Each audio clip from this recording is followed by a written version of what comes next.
Well, as expected, the broader market bounced back today with the NIDI stepping into action, and we saw micro caps go up 1%, small caps 45 basis points, mid caps 45 basis points, and large caps were up 27 basis points, the same as yesterday. FIIs, however, bought very much less today. They were still net buyers, about 200 crores. DIIs were buy-turn buyers from being sellers yesterday into 2,200 crores, right?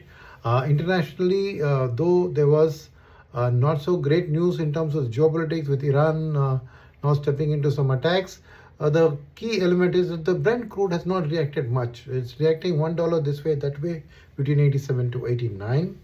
The US interest rates, the dollar index, the rupee currency, the bond yields for in India were all pretty much flattish. So without any obvious trigger, today was more of an earnings-driven sectoral calls. So the NIDI was back in action, as I said, because the advance decline ratio was back again to 1800 up and 1100 down. So the market's pattern is very clear in terms of the domestic behavior, that you sell one day, the buy the next day, the sell next day. The same pattern that we discussed yesterday repeated itself today. And what are the sectors which did well today? Well, auto, defense, financial services were the dominant sectors today. Auto, because it was reacting to the Mahindra & Mahindra, so good numbers. Defense, because I think there was a couple of companies which had some good order books today. I think one was Astra, which got a microwave, which got a 2,200 crore order from HAL. So that stock was up. And the second was Navin Fluorine, which has turned into a long-term tie-up with the DRDO for some chemicals.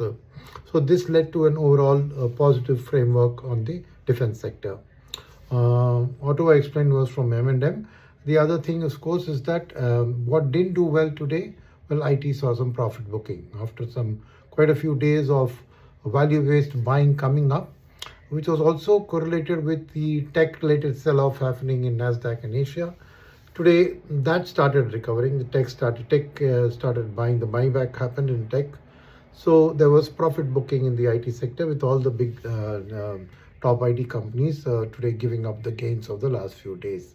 FMCG was down today, partly because ITC is one of those companies which showed an impact of the crude price on its financials. Otherwise, if you had seen that volume growth has been able to compensate for margin reduction so far, but ITC was the first company to demonstrate that. What else in terms of the earnings? I think Sun Pharma didn't report great earnings. Maruti also showed a decline in their profits today. So these two were the big earnings that came through today. And other news that to speak about today would have been the fiscal deficit numbers were released for India today, and they showed 3 lakh crore, which is about 18% of the full year target. Last year, same time, it was 17.9. So it's more or less been managed fairly well.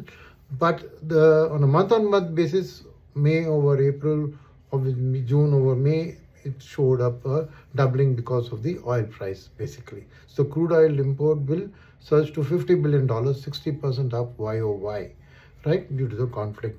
The tonnage of oil was the same. It's just the higher price which led to that. So those were the other news today. So I will come back to you with my weekly update and the outlook for next week, probably Sunday or Monday. Until then, goodbye.